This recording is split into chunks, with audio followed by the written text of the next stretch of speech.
Yeshua nama naik dengan guru buku kejaman mafia. Amin. Amin.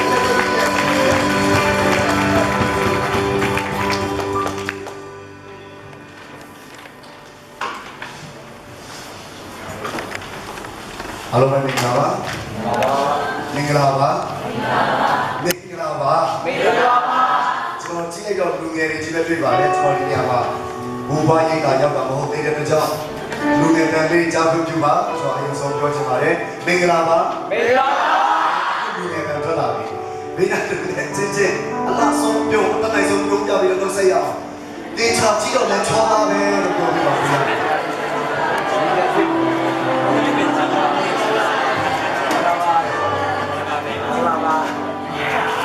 Ini apa? Jadi saat ini ada siapa yang tahu yang sombong sebenarnya. Kerja berapa kali? Semua kalau kena kopi dan jesu cepat. Mengingat itu tidak jesu cepat. Semua kalau masih ada masih boleh masih ada yang sahaja masa masih ada. Kalau lebih tahun sini dia boleh apa itu dunia ni jesu cepat musuh orang malu tapi boleh. Macam itu lu musuh orang dunia mah. When I put him at the market, carrying me after Bade, that's how we are chasing over the Chimamare. So, Yora, do you know? So, reality got tomorrow, Yanchi, the Yaki today. So, who were Piaga, the Piamo? Yes, she be about Mammy Piamo. Nhất sĩ đây sĩ đấy, nhân lâu đây sĩ đấy, nhìn này, tôi nhìn xa đấy, nhìn này đẹp quá, nhìn này đẹp, bảo bây giờ tôi bảo nhất sĩ đấy, nhân lâu đây sĩ đấy, nhìn này đẹp, ta chú đủ này biểu như này, ta chú to bia thì sao, nhân lâu sĩ đấy, làm cái gì không, cho nó cố cái bia ăn này cái sĩ đấy ya, này cái sĩ đấy, tôi đi trả này đó, bia kịp cho bạn này. Cho nên cũng bị cái bia cái ngà chỉ đâu để xí đấy bia lên để xí cho nên lúc mà masa này nó bảo lên đồ đủ để bia một đủ được mà chẳng sao đâu cho nên chỉ đi ngang không mà xuống mà cho nên mà chẳng sao đâu để cho chẳng tháo ra bia đi chỉ đâu để xí tháo ra bia đi lên để xí tháo ra bia bắt sang để xí tháo ra bia đi nặc hao để xí thao ra bia đi lấy về lấy xí này, chỉ nói gì cũng không làm nha, cho nên đi hàng màပြောchuyện này rồi, cho nên lúc cố quay để bia cái gì, saka biểu này đó, bia cái đồ, cho nên chúng ta phải tao sắp đến này cô, na nhau này đó, để cái sự bia cái bài này.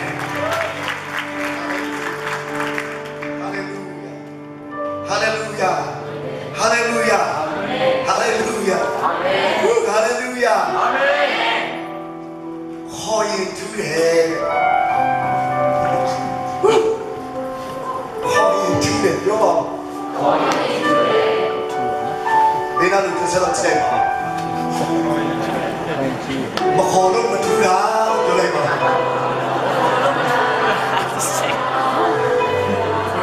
Cho nó bạn cho nên đi nghe mà quy ra đây các bạn, cho nó message đóng qua đây. Cho nó lên nào này. chúng tôi tùy giá sự cho khai bảo đấy cho nó cho gặp rồi cái cha này mà chúng tôi tùy lú lên nhưng mà cái là cha này mà bên mình đấy tùy nên muốn để tụi chú sĩ cái được gặp nhau vậy thì cái này nó chúng tôi tùy trên đi vài lần số ta này ngã cha mà đây về số được quá lúc chỉ là để tụi nhà cho nó cao xa này ngã cho nó cao xa đi lúc chết đã đấy, nhà cho nó xem gì đấy, ngã lúc cho nó lúc chết đã đấy, ngã lúc bạc chết đi đã đấy, suy một đau một đã, có cũng condemn lúc đấy tất cả đấy, chỉ để lúc giả biểu mà đấy, tự nhiên cái chung đấy cái cầm ở đây, bao sai nữa, chúng tôi thì đấy, bao sai của chúng tôi cũng được đấy, cái lại kia biểu mà, bây giờ một chút này cầm mà, hello Kate. Piano now sorry thế này, asupan now nó thế này. Cho nó cố cái piano, tiếng sổ cố sang cái piano bảo tất cả. Để cái nó ấy cái lúc này là bảo một con nhà bên nhà luôn. Bên nhà bị xí cũng được. Hello. Hi. Chú xí đi đấy. Bảo một, nó cũng anh có cái chỗ နေတာကဒီပြဿနာတွေကတခြားကြောင့်ဘူကောင်းပြလာအကုန်လုံးပြင်းစီနေကြခွန်တယ်လို့ကအမတမဝတ်နာပါတဲ့ယုံကြည်သူခရိယန်ညာခဏဒီနေရာမှာကျွန်တော်တို့ပြောပြစီဟိုဟာကြောင့်ဒီဟာကြောင့်မပြောပါစေနဲ့မပြောပြပါစေနဲ့လာဇရုနာတဲ့အနာပင်လေးရှင်ရောတွေ့ခဲ့တဲ့စတဲ့ကံကြီးတဲ့ခါမှာဘာကြောင့်ပြဆိုအဲ့ဒီအနာပါတဲ့ဘာအတွက်နာလဲဆိုတော့ထာဝရဘုရားကြီးဘုန်းတော်ကိုထင်ရှားစေတော့အနာဖြစ်ပါလေခင်ဗျာဒီသူတုံးတွေ့နေရတဲ့အကဲကဲပြဿနာသင်မကြုံချင်ဘူးကြုံနေတယ်သင်မလို့ချင်ဘူးမခေါ်ပေးပဲနဲ့ဖိတ်စာမပေးပဲနဲ့ရောက်လာတဲ့ပြဿနာတွေဖိတ်ခေါ်ခြင်းမရှိပါဘဲနဲ့ကိုယ့်ရဲ့စီမှာလုံးဝဖိတ်စာမမားပဲနဲ့ချက်ချင်းကိုရောက်လာတဲ့အဲ့ဒီဒုက္ခပြဿနာတွေမလို့ချင်ဘူးရောက်လာတဲ့ကောင်မလေးကျွန်တော်ဘုရားသခင်ရဲ့ဘုန်းတော်ထင်ရှားစေတဲ့အရာဆိုတာချက်ချင်းမမြင်နိုင်တဲ့အတွက်ကြောင့်တော်တော်လေးလှုပ်ရှုပ်နေတာဘာနဲ့ပဲလှုပ်ရှုပ်လဲဆိုတော့ဘူလူပြစ်တယ်ဒီလူပြစ်တယ်ကျွန်တော်ဟိုတစ်ခေါက်တော့ဒီမှာလာတဲ့ကောင်ကကျွန်တော်ပြောပြပါမယ်တဲ့ဒီကျေဘူလူမင်းတို့ကြည့်လိုက်ပါဦးကျေးဇူးရဲ့ခေါင်းတော့နောက်တစ်ခါတော့ချစ်စရာကောင်းပါသလားကောင်းပါဘူးပါနောက်တစ်ခါတော့သူ့ဒေချာပြန်ဆိုင်ကြည့်နေပါကျွန်တော်နေမနေပါနဲ့ကိုတော့သူရုံချလာ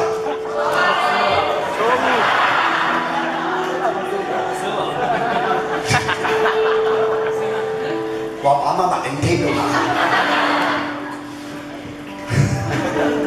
အခုအဆန်တွေကစားပဲရှိသေးတယ်တခါလေအဖြစ်စီရင်ဘုရားစင်တဲ့ကဲဆောင်းမယ်မပြဖို့စင်တဲ့နည်းနည်းမှတော့ပြောနေတယ်ဟုတ်ကူနည်းနည်းပြောလိုက်ပြီဆိုသူဘယ်စက်တဲ့တော့ပြတော့မလုပ်နဲ့သူလည်းစင်တဲ့ရှိနေတာဒါပေမဲ့စင်တဲ့လာဘာပဲဆိုတခါလေပြင်းစီမှုစင်တဲ့ရှိနေတာဒီ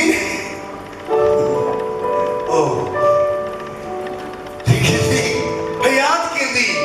အဲ့လိုမျိုးပြည့်စုံခြင်းခင်းတဲ့ကင်းလို့သွားရပြီအောင်ယေရှုခရစ်တော်ရဲ့မမားတော်သားတော်ကိုယ်တိုင်ကိုစွန့်တဲ့အခါမှာ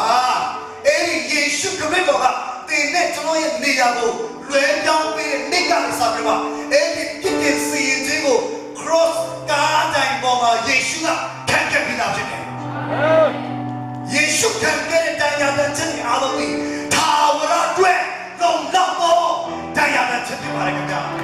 ထာဝရအတွက်လုံလောက်ဖို့ဒီစီချင်းဖြစ်ပါလေခင်ဗျာထာဝရအတွက်လုံလောက်ဖို့အကူရဖို့တုံးခဲတာဖြစ်ပါလေခင်ဗျာထာဝရအတွက်လုံလောက်တဲ့အရာအသက်ကိုပေးတဲ့ဘုရားရှင်သည်သူ့ရဲ့သားတော်သခင်ယေရှုခရစ်တော်အပြင်ကျွန်တော်တို့ကိုပေးခဲ့ပြီးသားဖြစ်ပါလေဒါကြောင့်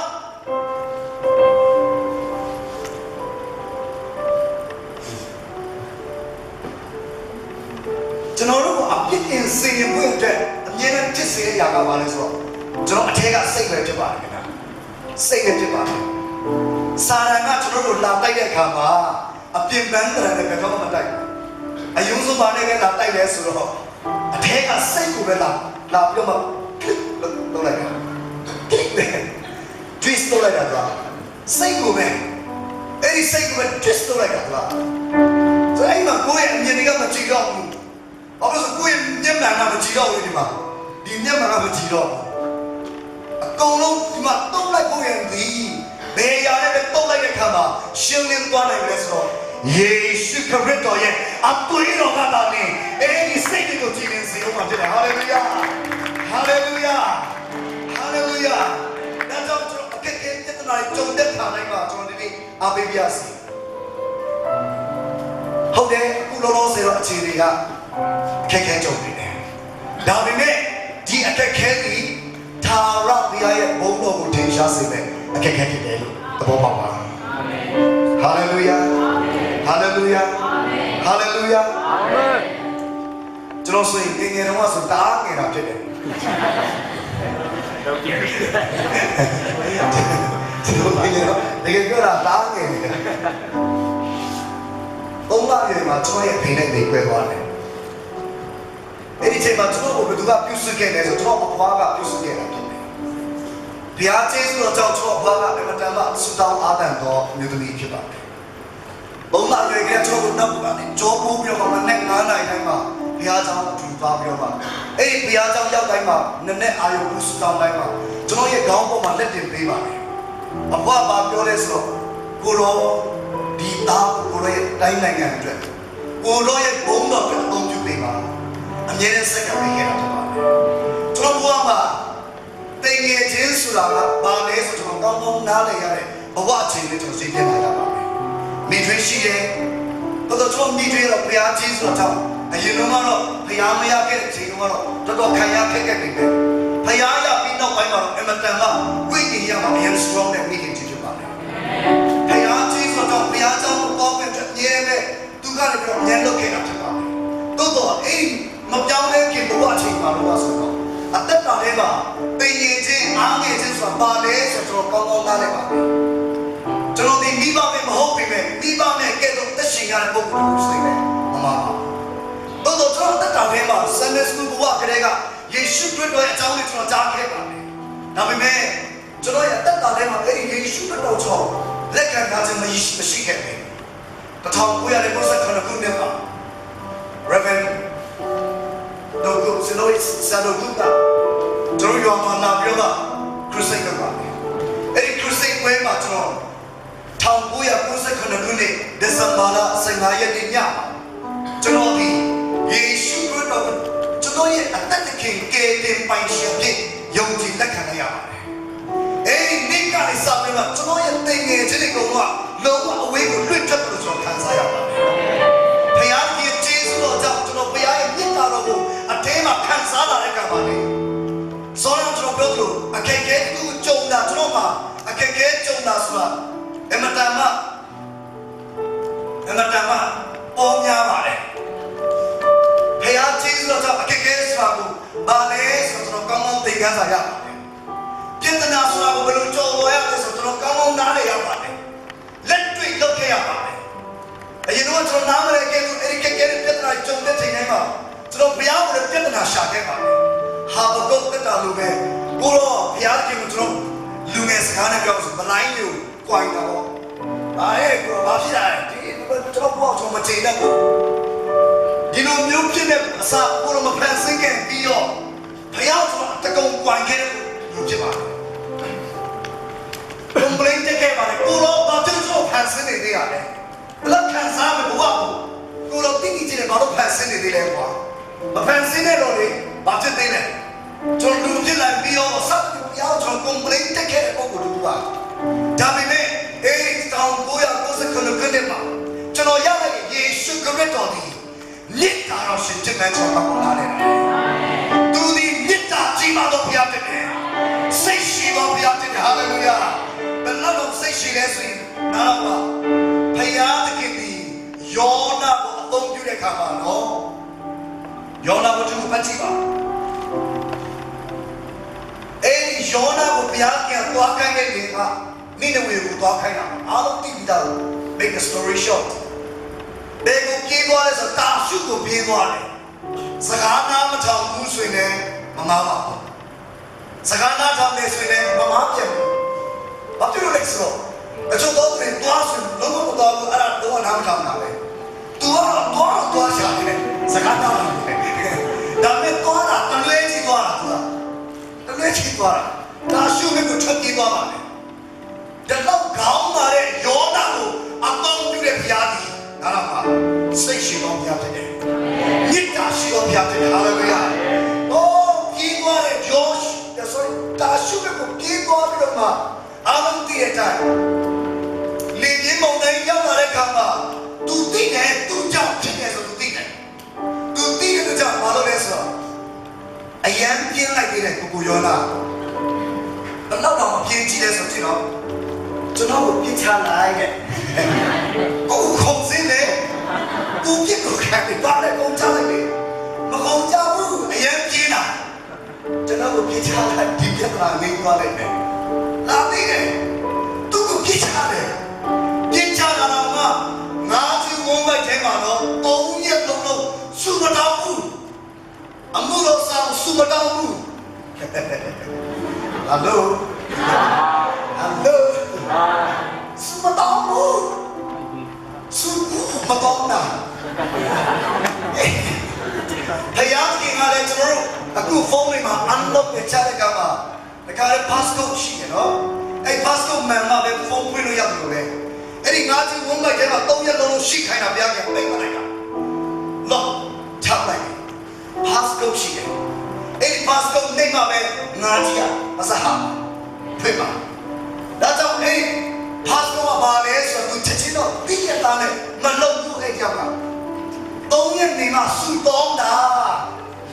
3ရက်နေမှာစူတောင်းတာ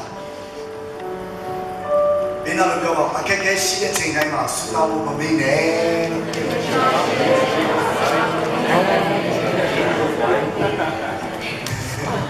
Hello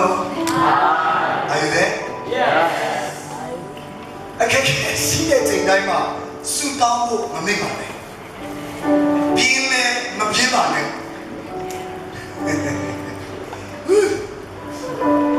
စူတောင်းဖို့မပြင်းနဲ့မေ့နဲ့မမေ့နဲ့ကျွန်တော်ပြောမယ်အရင်ရေးကြည့်လို့ပါ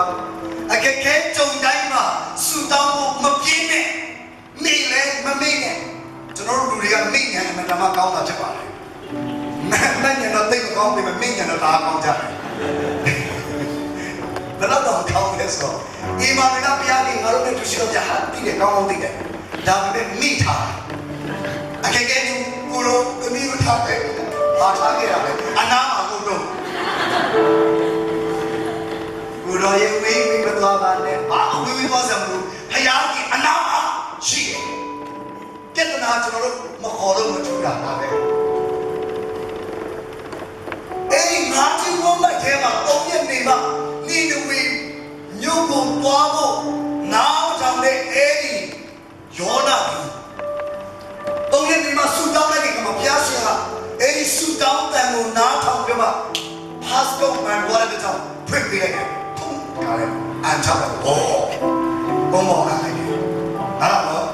ကုန်းဘုတ်ကိုရောက်သွားတဲ့ကမှာသူကြည့်လိုက်တော့နေနဝေမြို့ကကျိုးဆိုပါ၏ဆိုင်ပေါ်ပြန်သွားတယ်နားထောင်ပါဖယားပြောတဲ့စကားမှန်ရင်နော်ဖယားခိုင်းတဲ့အရာမှန်ရင်ကောင်းကောင်းသွားရင်လည်းနိနဝေပဲဆောင်းဆောင်းသွားရင်လည်းနိနဝေပဲ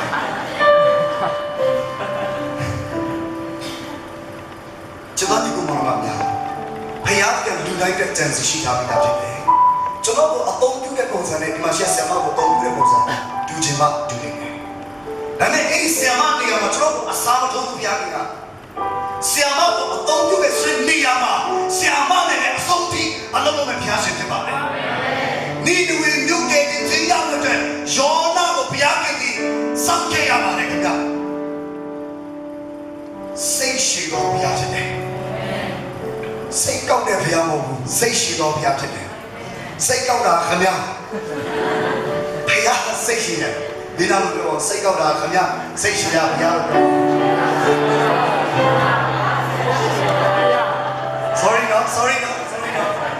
ဆက်စပ်လို့ပြောတဲ့စကားလေးဆိုရင်ပြောမယ်ဆိုရင်တိုက်ဆိုင်နေအဲ့မဲ့ပြောချင်တာတော့ပြောသွားအဲ့ဒီမှာလင်းဝေမြုပ်ကိုတွားအောင်မှဒီလူကျွန်တော်ကိုရောလာကြည့်လေစေတနာမပေါ့ဘူးစေတနာမရှိဘူးကွာစေတနာမပေါ့ဘူးသူအေးဝင်ကလေးဝင်ငါပွင့်တော့ဘုရားကစေခိုင်းတာသူကောင်းလို့သိတယ်သူဝင်ငါလိုက်တယ်သူပြောင်းလဲတယ်ဆိုသူကောင်းလို့သိတယ်ဒါပေမဲ့အဲ့ဒီနိဒဝေမြို့ကြီးကိုသူမပြောင်းလဲစေချင်တဲ့အတွက်ကြောင့်နိဒဝေမြို့ကြီးကိုဘုရားကမီးတဲ့ခါလေးရှိုးလိုက်တာကိုပြင်ချင်တယ်အခါလေးဘုရားကဘယ်တော့မှသူတို့ကိုအပြစ်ပေးမယ်မီးချတာပဲမီးချတာပဲကောင်းကင်မီးပြီးတော့ချတယ်အဲ့ဒါပဲစောင့်ချင်တယ်သူကဒါပေမဲ့ဘုရားကနေနေဝေမြို့ပြောင်းလဲဝင်တဲ့ဘာကိုအယူဆုံးပြောင်းလဲခိုင်းတယ်လဲဆိုတော့အဲ့တော့နေဝေကြီးပြောင်းလဲဖို့ဘယ်သူကိုအယူဆုံးပြောင်းလဲပြလိုက်ရလဲဆိုတော့ယောနာကိုပြောင်းလဲလိုက်ရတယ်ဘုရားကတုံးမယ်ဆိုရင်တုံးနေတယ်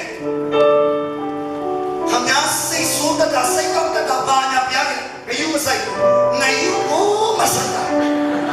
ဘုရားတိကိုတောင်းမယ်ဆိုရင်တောင်းမယ်ဟာလေလုယာဟာလေလုယာအများခဏစိတ်ကောက်တဲ့ဘုရားတောင်းပြီဆိုရင်တောင်းပြီမယ်ဘယ်သူမှမနာလို့မရဘူးဘုရားကဆရာမကိုတောင်းမယ်ဆိုတောင်းပြီမယ်အာမင်အာမင်တောင်းပြီဘုရားကတောင်းလိုက်တဲ့ခါကျတော့အကုန်လုံးပြောင်းလဲသွားတယ်ချစ်ဆိုတော့ဘုရားရဲ့နှုတ်ကပတ်တော်မျိုးစီကိုစိုက်တဲ့နေရာတိုင်းမှာအပင်ကြီးထွားလာတယ်အဲ့ဒီနေရာမှာအမောဆက်ကောင်းတဲ့အပင်တွေကတက်ဝင်လာတယ်ဒါတော့မှတော့သူကငါပြောင်းလဲပြီးဘူးလို့ထင်ပြောပါတင်မောတပန်းပေအောက်မှာနေကြမှာခါနေပါတော့ခါအဲ့တော့ကြာအဲ့ဒီလိုမျိုးပြည့်စည်တော့လေကြည့်လိုက်တယ်ကျွန်တော်ဒီကောင်မှမပြကျွန်တော်ပြောချင်တာပါတယ်အဲ့ဒီတော့ကကဲကြားထဲမှာပြင်နေဖယားခင်တုန်တင်တဲ့ຢာတချို့လည်းရှိတယ်ဖယားခင်တင်ကိုယ်တိုင်ကိုပြောင်းလဲစေချင်တော့ကြောင့်အခက်ခဲပေးတဲ့ချိန်လည်းရှိတယ်အခက်ခဲကိုပြုတ်လိုက်ရတဲ့ချိန်လည်းရှိတာဖြစ်ပါတယ်တော့အဲ့ဒီခက်ခဲတဲ့ချိန်မှာဘယ်ဘုရားကကျွန်တော်ကိုစွန့်ပစ်သွားပြီလားဆိုတော့မစွန့်ပစ်ထားပါဘူးဖယားခင်ကျွန်တော်တို့ချစ်ချင်းမေတ္တာပြေဝနဲ့အနာမှာဆက်တူရှိနေတာဖြစ်တယ်ဟာလေလုယာကျွန်တော်ဒီနေ့ဝင်ကားချင်တယ်တကယ်တော့ပြောင်းသွားလို့ပါနားလည်ပြီးပါ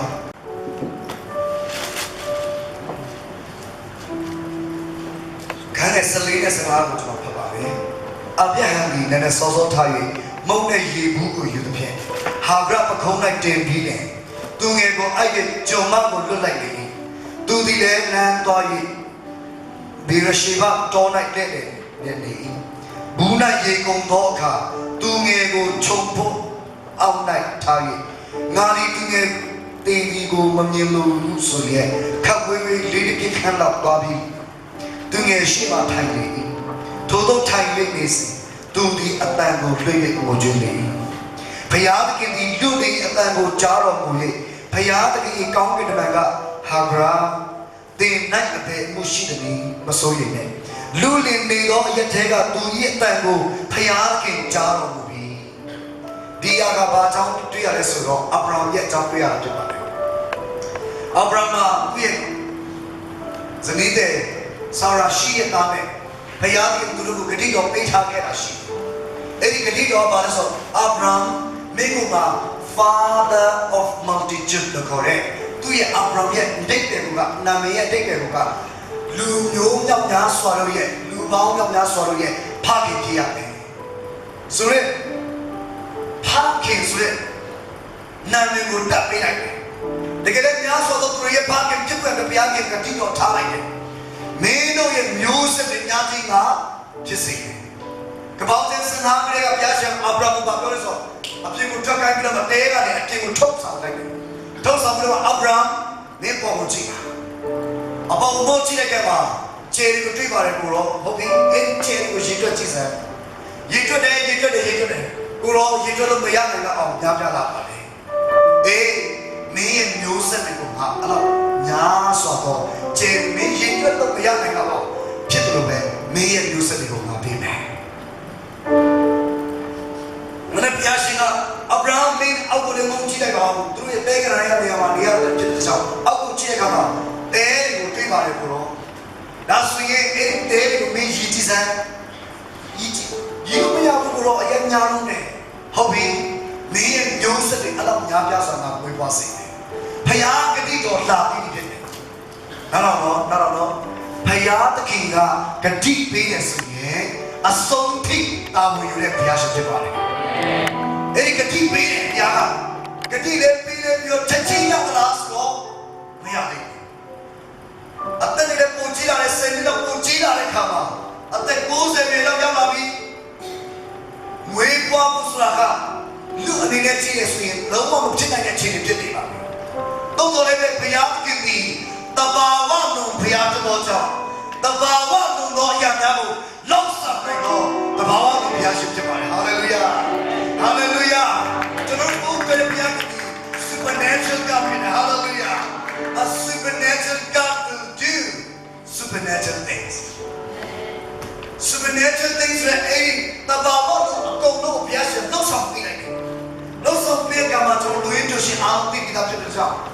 ဘုရားခင်လှုပ်ဆောင်ပေးမှုရတဲ့မဆောင်နိုင်တဲ့အခါမှာစာရာကအကြံထုတ်တယ် good idea ကိုထုတ်တာလေအဲ့ဒီအကြံကောင်းတစ်ခုထုတ်တာလည်းကဘာပြလိုက်လဲဆိုတော့အာဗြဟံစီသွားတယ်အာဗြဟံငါတို့ကိုဘုရားခင်ပေးတဲ့တတိတော်တကယ်ပဲပြည့်စုံတာပါဒါပေမဲ့လည်းမဟုတ်တော့ဘူးထင်တယ်နောက်မှအကြံကောင်းတစ်ခုရှိတယ်ငါတို့ကျွန်မဟာဗြဟံနဲ့ပြီးဆက်ဆံလာအဲ့ဒီမှာရလာတယ်ဆိုရင်တော့အဲ့ဒါဘုရားခင်ပေးတဲ့မျိုးစဖြစ်တယ်သူ့မှာရှိတဲ့အုံနောက်တဲ့ကနေကြံစီရထုတ်လာတဲ့ຢာက good idea ဖြစ်ပါလေချစ်တော်ကြီးကိုမမများဘုရားခင်ဒီ good idea နဲ့အလုံးလုံးစေချင်တော့ဘုရားမပဲနဲ့ God's idea နဲ့အလုံးလုံးစေချင်တော့ဘုရားရှင်ဖြစ်ပါလေသူကိုယ်တိုင်ကကျွန်တော်ပေးတဲ့ idea နဲ့အလုံးလုံးစေချင်တဲ့ဘုရားရှင်ဖြစ်ပါလေသူကိုယ်တိုင်တင့်ကိုစကားပြောချင်တဲ့ဘုရားရှင်ဖြစ်ပါလေသူကိုယ်တိုင်တင့်ကိုဘယ်နေရာမှာပုံလဲဆိုတော့တဲ့အတန်တော်အဖြစ်တင့်ကိုပြောချင်တော့ဘုရားရှင်ဖြစ်ပါလေဒါကြောင့်ဘုရားခင်ကအမတမစိတ်ကြီးကြရပါမယ်။ဘာကြောင့်သူ့ရဲ့စကားတန်ကိုနားမထောင်တဲ့ကြောင့်ဒါပေမဲ့ဘုရားသခင်ဒီနားမှာညနာလိုက်တော့ဘုရားဘုရားဟာဗြဟံနဲ့ရတဲ့ကျုံနဲ့ရတဲ့အဲ့ဒီဣရှမေလကိုလည်းဘုရားသခင်ဒီဆုံးဖြတ်လို့ထားခဲ့တဲ့ဘုရားကြီးဖြစ်ပါတယ်။ကျွန်တော်ဘာကြောင့်အဲ့လိုပြောလဲဆိုတော့အခုတို့များများကဘယ်လိုပြောကြလဲဆိုတော့အဲ့ဒီဟာဗြဟံနဲ့ရတဲ့မျိုးစက်ကအခုဣရှမေလရဲ့မျိုးစက်တွေကိုဟောမှာအရှိလေဘိုင်းမှာကျွန်တော်တို့ဒုက္ခပေးတဲ့လူမျိုးတွေလို့ပြောနေကြတာရမ်းများပါပဲကျွန်တော်ဒီနေ့တော့အကောင်းဘက်ကနေပြောပေးမယ်အားနေတော့သူဘက်ကနေကျွန်တော်ပါဝင်ပေးလိုက်တော့မယ်ဘာကြောင့်လဲဆိုဒီနေရာမှာဒီကျမ်းဘက်ကဘာပြောလဲဆိုတော့အဲ့ဒီဟာဗြဟံနဲ့ရတဲ့ဣရှမေလလည်းရပြီးသွားပြီဘုရားသခင်ကလည်းသူကတိတော်တိုင်းအတော်တော်တဲ့ကမှာစာရာအပြင်အေးစိတ်ကလေးဝေးလာဖြစ်ပါတယ်အချိန်တန်တဲ့ခါမှာအေးစိတ်ကလေးကနိုးစုတကယ်ဘဝကနေနိုးပြတ်လာတဲ့ခါမှာဘုရားရှင်ကပြောတာတော့မဟုတ်ဘူးစာရာကမပြောတာလေသိလားအဲ့ဒီကျုံမိမဟာဗြဟံနဲ့ဣရှမေလကိုမောင်းထုတ်လိုက်ပါပြောလိုက်တဲ့ခါမှာအမတမခံစားရမှာဖြစ်ပါလေဟာဗြဟံနေရာကိုနေကြည့်ပါချစ်တော်ကြီးကညီကူမောင်မများဟာဗြဟံနေရာမှာနေကြည့်အောင်သူကသူ့တခင်နဲ့ဆက်ဆံကြလို့ဆက်ဆံတာလည်းမဟုတ်ဘူးသူ့ရဲ့အလိုဆန္ဒတစ်ခုမှမပါဘဲနဲ့ကြုံပြစ်တဲ့ကြောင့်တခင်တွေရဲ့အစိခံပြတဲ့ကြောင့်တခင်တွေဝမ်းသာအောင်သာဆန္ဒဖြစ်စွပေးတာပဲရှိတယ်။တကယ်ဆိုဟာပါတကကိုကြည့်ရကမှာအမတမဒီကွဲကွဲလေးစကားမှဖြစ်ပါလေ။လူတွေကငါ့ကိုလူတော့ကတစ်မျိုးမလူတော့တစ်မျိုးဆိုလို့ပဲမလူတော့တဲ့ကောင်သူ့ကိုလွတ်နေလိုက်ပါရသူတို့ရဲ့နေရာနဲ့တဲကန်နာရဖြစ်တဲ့ကောင်မှာအမတမရေငတ်နေရဖြစ်ပါသွားခိုင်းတဲ့ကောင်မှာဘာတွေတော့လုပ်လိုက်သေးလဲဆိုတော့အေးမနဲ့ပါပဲရေဘူးတဘူးကိုအာဗြဟံကလုပ်ပြမှာရေဘူးထဲမှာရေထည့်တယ်ကျိုးနဲ့ဆွဲပြမှာအဲ့ဒီဟာဗြဟံရဲ့ကိုပေါ်မှာတင်ပြလိုက်တယ်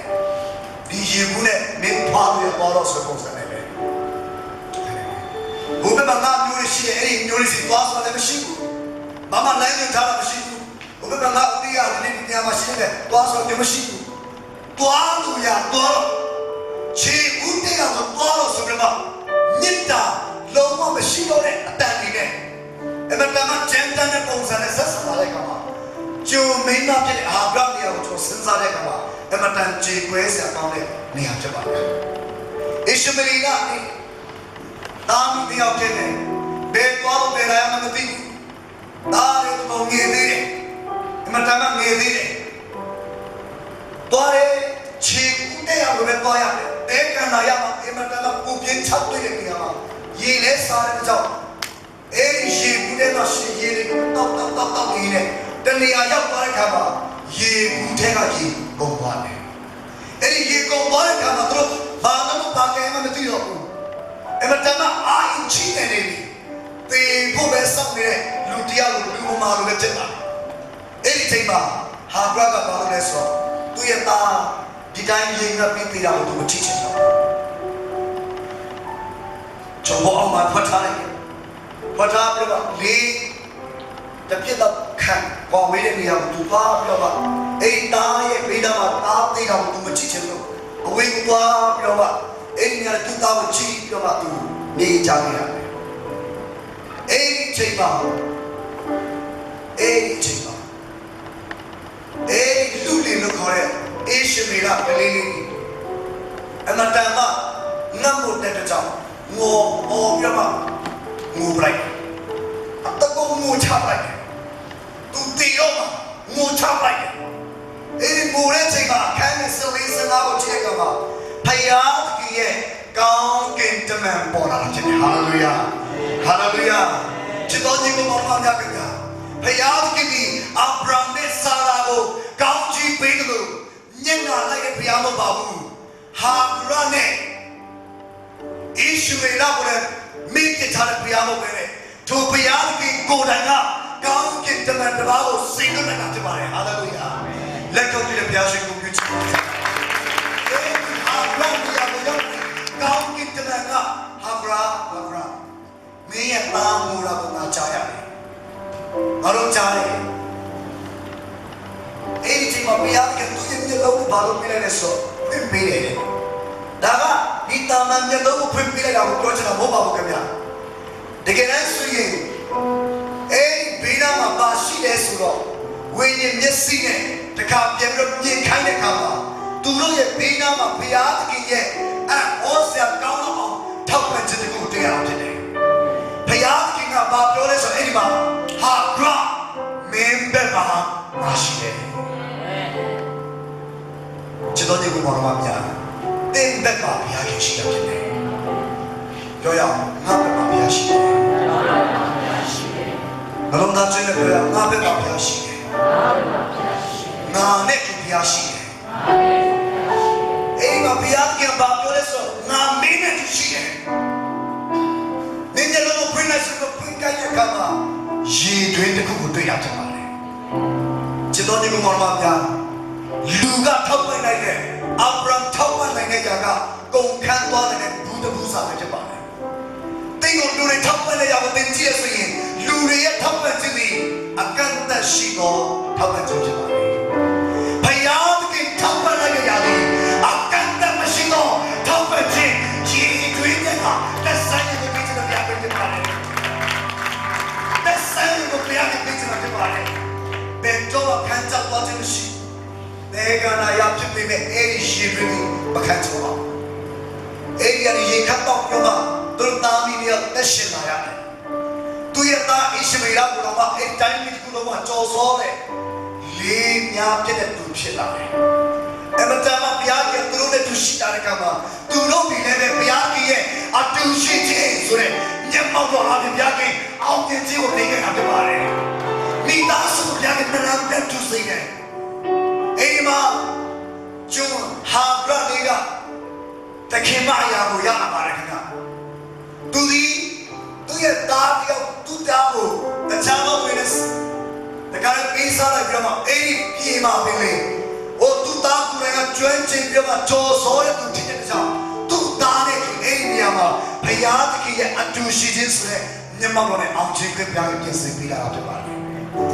กันนี่ไอ้ฮาบรานียามาเว้ตินเนี่ยยังรู้เช่นกันดีกันนี่อาทิตย์เจนเจนสุดากันเลยเป็นน้ำมาดูมาไม่เชื่อใจมาเลยอาทิตย์เจนเจนขันสายอ่ะลูกเรียนยาที่ชีวิตเนี่ยกูมาดูมาเกี่ยวกับสายกับใจมากูมาดูมาอะไรมาทำใจมาอาทิตย์เจนเจนสุดขันสายอ่ะหากใครจะทำอะไรเป็นจุดที่เขาทำเลยอาทิตย์เจนเจนสุดว่ากูจะได้กี่อะไรดาวนี้พยาที่เขาดูชีวิตเอ้ยกระเป๋าเจนแค่จีน่าสนใจจะมาอะไรน่าสนใจต้องเลยอย่างน้องเป็นตัวจำเป็นตัวอย่างเลยสิเจคอบเป็นจำตัวอย่างเป็นยาโกที่เอ้ยตัวอย่างกูอีโก้ยังก้าวขึ้นไม่มาบุเลี้ยงพี่มาชูไล่ก็จะอีโก้มาตั้งมาบุตัวโซ่ยังทับที่ได้ยังไงตัวนี้ยังตัวทับที่ได้กันมาอุลีลาบันสิ่งนี้ยังตัวยังมีมาเลยใครเป็นเจ้าตัวว่าเราจีเอจะสิ่งอุลีลาบันสิ่งตัวนี้ยีเอจะสิ่งที่มาตัวแค่ที่เป็นเอ้ยตัวนี้ยังได้กันมาตัวที่ดาวเวทจะทำได้ทับที่ได้กันมาเอ้ยดาวเวทจะท ကြောင်းတဲ့ထွက်ပြေးလာတဲ့ယာကုပ်ကနေအမောဆက်ကောင်းလို့ကျွန်တော်ဒီနေ့ပြောချင်တယ်ယာဖယားသခင်ကဘာပြောလာလဲဆိုတော့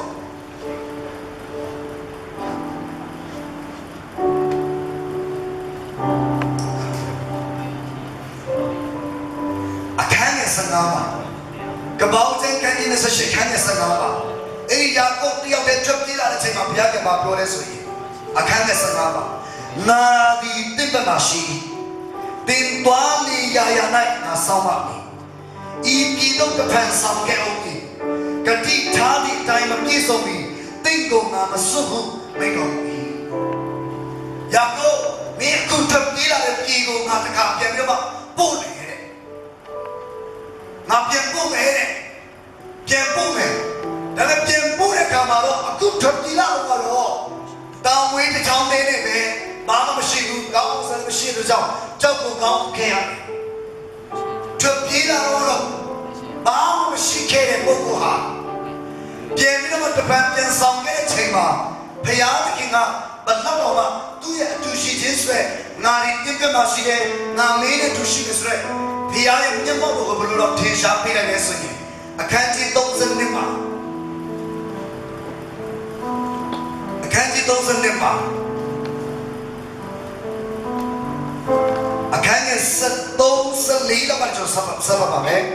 73ကနေဆက်ပါမယ်တို့အရင်နဲ့တညပတ်လုံးနေပြီးမှမိမိလက်ရှိဥစ္စာတွေကအကိုအေးတော်အားလက်ဆောင်ဆက်စရာဖို့စိတ်မနေရစိတ်ကြီး20တိုးမနေရတိုးထီး20နှုတ်ဆိုသားငယ်နဲ့တကွနှုတ်ညက်ကလအုံးမ30နမ40နွားချီ30ညီမ20နဲ့ညီကလေး30တို့ကိုယူ၍အတီးတဆုတခြားစီခွဲတတ်ရဲ့ကျုံတော့လက်တော့အပြင်းနဲ့တင်တော့ငါရှိမှကူးသွား၍တဆုနဲ့တဆုကိုကွာစေအောင်တော့ခရီးကွာစေတော့ဟုကျုံတော့အားပါထားလိုက်ရဲ့ဒါကကျွန်တော်ခုဖတ်သွားတဲ့ຢာကလေသူ့မှာရှိတဲ့စီးစိမ်တွေနဆုခွဲလိုက်တယ်သူကနဆုကိုရုံဆုံးသွားခိုင်းတဲ့တနေရာကိုသွားခိုင်းလိုက်တယ်နဆုကနောက်မှပြန်လိုက်တယ်အဲ့ဒီအရှင်ဆုံးသွားလိုက်တဲ့ထဲကနေမှအဲ့ဒီတဆုတဲကအဲ့ဒီအခုကျွန်တော်ဖတ်သွားတဲ့အရာတွေအားလုံးကဘာလဲဆိုတော့သူ့အကုန်အေးတော့ကိုစက်တာဖို့သူ့အကုန်စိတ်ချနေတော့ဖို့သူ့အဖြစ်တွေကိုခွင့်လို့ပြတဲ့လက်ဆောင်ပြီးမဲ့တဲ့ဒီလောက်ကိုသူရွေးချယ်ပြောမှသူ့ကိုစက်တာဖို့လုပ်နိုင်တာဖြစ်တယ်ချစ်တော်ဒီကိုပါမှာများအမတာကစီးစိမ်ကျွေဝပြောတော့တိုးပွားခြင်းကောင်းခြင်းတွေကလည်းပြန်လက်လာရတာဖြစ်ပါတယ်ဒီရင်တော့ခံစားကောင်းခံစားလိုက်တယ်ဘာဖြစ်လာလဲငါတို့ငါဘဝကဘယ်လိုဖြစ်ရတာလဲငါဘဝဘယ်လိုဖြစ်ရတာလဲအစင်မပြေနိုင်ပါလားအဒီချင်းချင်းနဲ့တော့ငါခံစားနေရပါလားငါဘယ်လိုဖြစ်ရတာလဲဆိုခဏကိုယ့်အကြောင်းကိုစဉ်းစားလိုက်တိုင်းမှာနဖူးပေါ်လက်တင်တိုင်းလည်းပဲအဲ့ဒီဒုက္ခကကပြဿနာကြောင့်တင်စဉ်းစားပြီးတဲ့အချိန်ကြီးကြော်သွားခဲ့တဲ့အချိန်တွေကိုသိခံစားခဲ့တဲ့အချိန်ကိုရရှိပေါ်ပြပါနားလေစိတ်နာကပါလဲဆိုတော့အခုတော့အဲ့ဒီနေရာကိုသင်ပြန်ရောက်လာတဲ့အခါမှာဘုရားသခင်ရဲ့တိုးပွားခြင်းကောင်းခြင်းတွေကလည်းသင်ပြန်လာရမှာဖြစ်တယ်ဟာလေလုယာဟာလေလုယာအဲ့ဒီအားလုံးကဘယ်ရာဖြစ်လာလဲဆိုသင်နဲ့သူရှိတော့အေးမာနလာဖျားဖြစ်လာမှာဖြစ်တယ်ဟာဘရဘက်မှာဖျားသူရှိလို့ပဲဂျေကောဘက်မှာဖျားသူရှိတယ်အခုသင်နဲ့လည်းဖျားသူရှိရဖြစ်တယ်အဲ့ဒီသူရှိတဲ့မြတ်တော်ရှင်ဘုရားခင်ဒီဒီတိုင်းပဲအတူရှိရဆိုတော့ပြီးသွားတာမဟုတ်ဘူးအမြဲတမ်းစကားပြောချင်တော့ဘုရားဖြစ်တယ်ကျွန်တော်ကတော့မတည့်ရကျွန်တော်မတည့်ရတယ်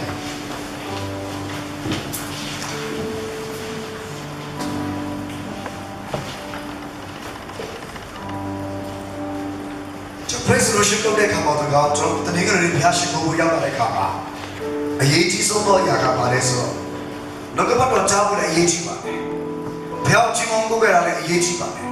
ဒါပေမဲ့အဲ့ဒါတွေတဲ့အရေးကြီးဆုံးသောအရေးကြီးဆုံးသောအရာဒီပါလဲဆိုတော့ထိုဘုရားသခင်ကိုယ်တိုင်ရဲ့အထံတော်ကြားဖို့အရေးကြီးဆုံးဖြစ်တယ်။ငါတို့နဲ့သူရှိရဲ့ပါဆိုတော့မပြီးပါဘူး။ဟာဂရနဲ့သူရှိဆိုတော့မပြီးပါဘူး။ဟာဂရဘယ်မှာသူရှိရဲ့ဘုရားကဒီသူကိုယ်တိုင်ရဲ့စကားပြောခြင်းကိုခံစားခဲ့ရတယ်။ယာကုပ်ကဒီတိုင်းပဲပြီးသွားတာမဟုတ်ဘူး။သူနဲ့သူရှိဆိုတော့ပြီးသွားတာမဟုတ်ဘူး။ယာ ကုရှိတဲ့နေရာတိုင်းရောက်တဲ့နေရာတိုင်းမှာဘာပဲလို့ဘာပဲကြတယ်ဖယားသခင်ကအတန်တော်နဲ့စကားပြောခဲ့တဲ့ဘုရားဖြစ်တယ်အခုတင်ကိုယ်တိုင်ကိုယ်ပဲနဲ့တရားရှိမှတင်းရဲ့အခက်အခဲကြားထဲမှာပဲစကားပြောချင်တော့ဘုရားဖြစ်တယ်ခဏတော့ကျွန်တော်ပြန်ပြောပါအထက်ကနေပြောပါအထက်ကနေဘုရားသခင်နဲ့ဆက်သွယ်ရအောင်အထက်ကနေဆက်သွယ်ရအောင်အရှိကိုထွက်တော့ကျွန်တော်မဖိတ်ခေါ်တော့ပါဘူးကျွန်တော်ရှိတဲ့နေရာမှာခဏတော့မျက်လုံးမိတ်ထားပြောပါ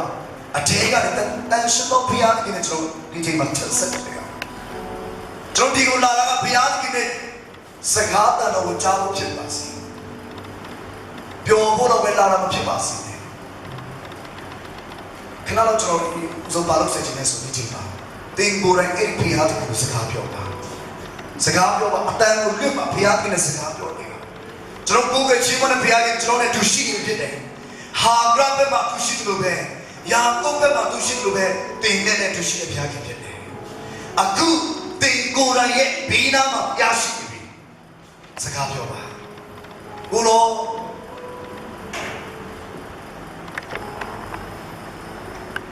အခုအတန်ကိုလွင့်စေတယ်အတန်ကိုလွင့်ပြီးဘုရားခင်နဲ့စကားဆက်ပြောရအောင်ဒီအထဲမှာခံစားနိုင်လူတွေကိုမပြောပြခဲ့ရတဲ့အားလုံးမပြောရခဲ့ရအားလုံးဒီချိန်မှာဘုရားမပြောရအောင်တင်ပါရကြုံတွေ့နေရတယ်တင်ပါကဲကြုံတွေ့နေဆိုတော့အဖခင်တရားကိုတင်ရှင်ဖွင့်တယ်လည်းဖွင့်ရင်ဖွင့်နိုင်တယ်လို့ရှင်ဘီရင်ချင်းတင်ရှောက်တယ်လို့ပဲရှင်ဘီရင်ချင်းရောက်လို့လည်းတင်ရှောက်တင်နိုင်တာဖြစ်တယ်ဘုရားခင်ရဲ့မိတ်ဆွေတို့ဦးလို့လည်းဘေးနားမှာမြဲနေခြင်းနဲ့ဘုရားခင်လည်းဖြစ်တယ်ဘုရားသခင်ကကျွန်တော်ရဲ့တငယ်ချင်းလည်းဖြစ်တယ်မိတ်ဆွေလည်းဖြစ်တယ်သူဒီဘယင်လိုလည်းဖြစ်တယ်ဖခင်လိုလည်းဖြစ်ပါတယ်ဒါကြောင့်သူကိုယ်ကကျွန်တော်ပြခင်ကြီးဘေးနားမှာအတူရှိသောအေမာမီလာဘုရားဖြစ်ကြောင်းတကယ်တိမဆွေးနွေးခြင်းနဲ့ဒီချိန်မှာစကားပြောစေခြင်းအတန်ချပါအောင်ဘုရားနဲ့စကားပြောပါအောင်ဒါကြောင့်တော့ရကတော့ဒီနေ့ကျမှဒီမဆိုင်တော့ဘုရားတည်းရေးချတာမရှိဘူးဘုရားတည်းတင်နေတာလည်းမရှိဘူးဘုရားတည်းကတော့အရေးကြီးတာလည်းမရှိဘူးဘုရားတည်းချိန်သူကျွန်တော်တန်ဖိုးရှိတော့ရတယ်မရှိတော့ဘူးဒီချိန်မှာတန်ဖိုးတွေ့ပါအော်ရဘုရားခင်ကပါဘုရားခင်စကားပြောပါပြောတော့ပါဘုရားနဲ့စကားပြောနေပါဒီချိန်မှာဝရှိတဲ့ရှိကိုထလာစေတယ်အားလုံးစကားပြောပါဘုရားနဲ့စကားပြောပါဘုရားနဲ့ဘယ်လုံးပါဘုရားကိုပြောပါအိုးရရာဘာရာဘာကရှာခရာ